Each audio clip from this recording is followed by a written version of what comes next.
Joachim Löw led Germany to a stunning World Cup victory in 2014 with a blend of tactical flexibility and a well-drilled squad. His team's memorable performance, specifically the 7-1 demolition of Brazil, showcased the perfect mix of a disciplined defense and a fluid attacking outlet. Here is how you can replicate the 2014 World Cup winning German side tactics into FC24. The formation that Germany mainly used was a 4-2-3-1, but due to the tactical flexibility of the side, it could often formulate a 4-3-3 system in shape. The 4-2-3-1 system allowed Germany to go ahead and dominate possession whilst also providing defensive stability for the side when under the cosh. Germany would often look to dominate the midfield areas whilst also looking to exploit the opposition in the wider zones.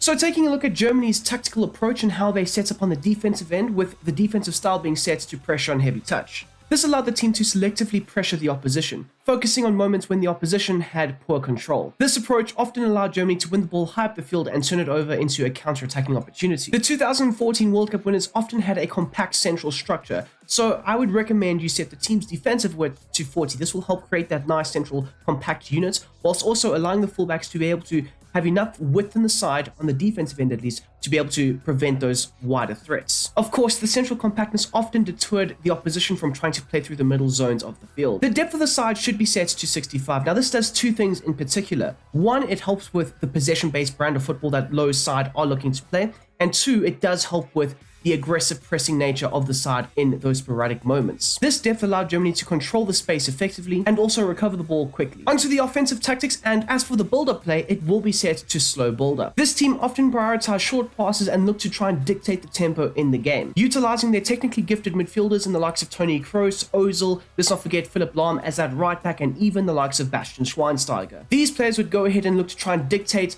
the pace of the game whilst also allowing Germany to control the proceedings. The chance creation is set to balance. Now, this dictates the versatility of this attacking side. And of course, they would look to adapt to the opposition and look to exploit their weaknesses. So they could look to effectively keep possession, maintain the ball, rotate it through the midfield, and play at their own pace, dictating the tempo of the game. Or they could look to have a bit more of a direct attacking manner to them, looking for those runners in behind, playing those longer balls over the top, looking to exploit the space. And that is essentially what they did versus Brazil in that 7-1 drubbing of the host nation. They look to exploit down the right-hand side through the likes of Thomas Müller, exploiting Marcelo, who is a more attacking fullback, especially in that game, looking to attack down that left flank area. And the likes of Sami Khedira, Kroos, Thomas Müller all attacked and overloaded that right-hand side. So these are more or less elements that you will be looking to implement into your side, and having a nice versatile attacking outlet, for the chance creation at least, will help with your attacking style of play. The team's offensive width will be set to 50, and now this moderate width will allow the wingers to cut inside and almost overload those central zones, combining very effectively and efficiently with the other midfielders, and can almost overwhelm the opposition's midfield area. Therefore, this made Germany's attacking outlet very unpredictable and hard to defend against. For the players in the box, it should be set to 6, ensuring a strong presence in and around the penalty box. This setting supported both the attacking options as well as the counter-pressing opportunities, helping maintain pressure on the opposition. And then finally, the corners and the free kicks will be set to 4. So taking a look at the individual player instructions, starting off at the back with the goalkeeper as per always, and that is Manuel Neuer, who will be set to come for crosses as well as be a sweeper keeper. Neuer played a pivotal role in the success of this German side. His role as a sweeper keeper allowed him to clear the threats outside of his box. He would also often look to be very involved in the build-up play, providing extra passing options for either the centre-backs or the midfielders. In terms of your two centre-backs, both the likes of Hummels as well as Jerome Boateng at that time were both very comfortable on the ball and looking to dictate play, as well as being very important and intrinsic in playing out from the back and looking to dictate the tempo of the match, alongside the likes of a Schweinsteiger, Toni Kroos, a Philipp Lahm, and even a Mesut Ozil. But in terms of their instructions, they will be set to maintaining their base set of instructions. Now onto your right back, and of course at that time it was Philipp Lahm, and his instructions going forward would be set to join the attack. You want him bombing down the right-hand side, combining very nicely with the right midfielder, as well as having a mixed runs up. Now, more often he would provide those overlapping runs, but every now and then you would see Lahm drift into the more central zones, combine very nicely with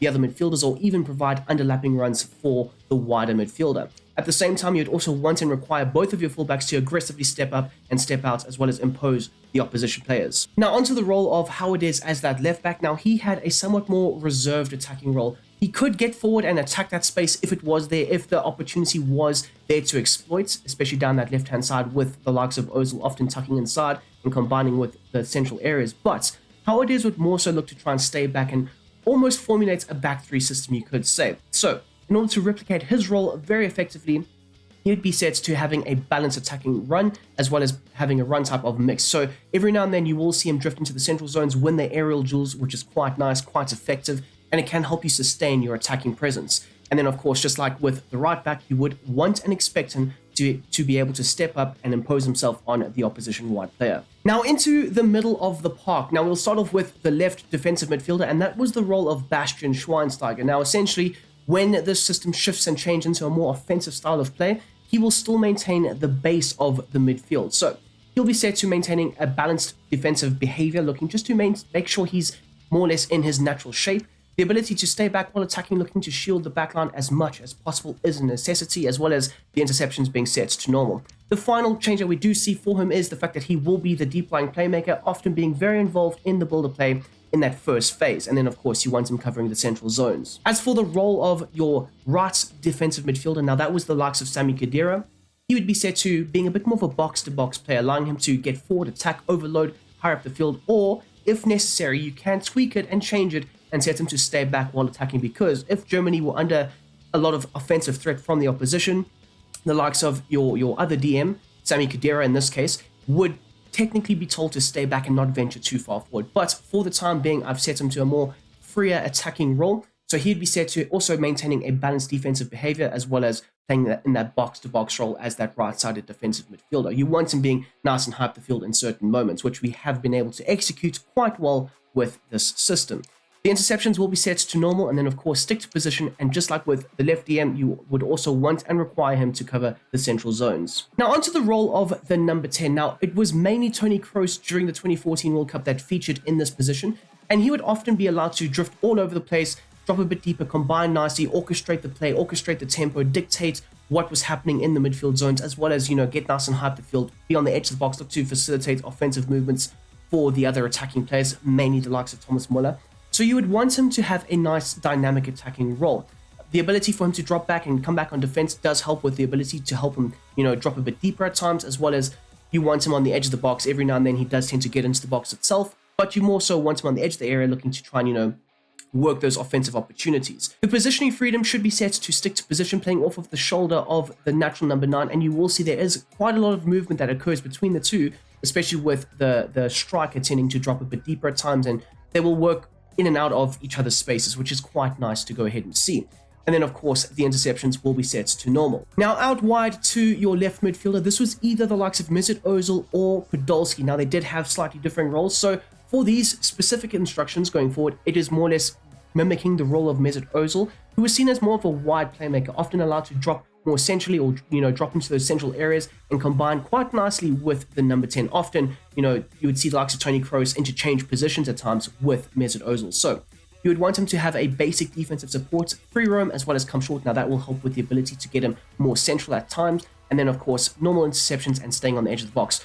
The likes of Ozil and Kroos, you want them on the edge of the area looking to facilitate play, rotate the possession, and make sure that they are trying to open up and unlock the opposition's back line. Now for the role of Lukas Podolski, who is seen as more of a direct attacking wider player, he'd be set to also maintaining a basic defensive support, but the chance creation is set to a balanced width, allowing him to more or less create a lot more width down the left-hand flank, and it will also allow the likes of Howard is in that left-back role to not be able to get forward nearly as much. The support runs is set to balance because Podolski could look to break him behind, or again come a bit short and combine with the other players, but more so you want him in the box at all times, waiting for the cross or the cutback opportunity. Now onto the opposite flank, the role of Thomas Muller as that right midfielder, always known for his intelligence, off-the-ball movements, and during this World Cup he was simply sensational with the ability to read the game, read the space, and look to execute the game plan very effectively. So for his defensive support, he would also be set to maintaining a basic defensive support, whilst the transgression would be set to free roam. You want him to be able to drift all over the place and mainly, circulate around the striker role. The support runs is set to maintaining a balanced support, allowing him to also be able to break him behind. If you are looking to go more direct, you can have at least one of your wingers, especially if you are deploying the Mesut Ozil role on the left-hand side, you would want and require at least one of the wingers to be able to consistently be a threat in behind, penetrating the opposition's back line. And then, of course, normal interceptions for him, and you want him in the box as much as possible. At this time, Muller was an offensive threat, a consistent attacking outlet for this side. Now onto the role of the number 9, the striker. Now essentially Löw deployed 2 different roles for the various players. Now he deployed the likes of Mario Götze in that number 9 role, but Mario Götze mainly played as a false 9, looking to drop a bit deeper, looking to drop into the midfield and have that consistent fluidity to the attacking outlet. Often, interchanging and swapping places with other players, whether it was Kroos or Muller up front, you would have that consistent fluidity in the frontline area. So in order to replicate that role, you'd want him to maintain a balance with players of false 9, aggressive interceptions, and then of course have a basic defensive support. The other type of striker that Löw had at the World Cup at that time was Miroslav Klose, who was seen as more of a traditional number 9, looking to mainly be the focal point of the attack, link up the play, use his physicality, be an aerially dominant physical force, and more so to replicate that role, he would be told to stay central as well as be a target player, and then of course also maintain a basic defensive support. Klose would tend to drop a bit deep and drop into its defensive shape, helping the team succeed on the defensive end. And there you go, my dudes. That is how I would implement and replicate Joachim Löw's 2014 World Cup winning German tactics into FC24. I hope you have enjoyed the video. Please don't forget to smash that like button and subscribe if you are new to the channel. Also, we have a Discord server that we have recently created, so go ahead, check that out if you are interested in football conversations, tactics,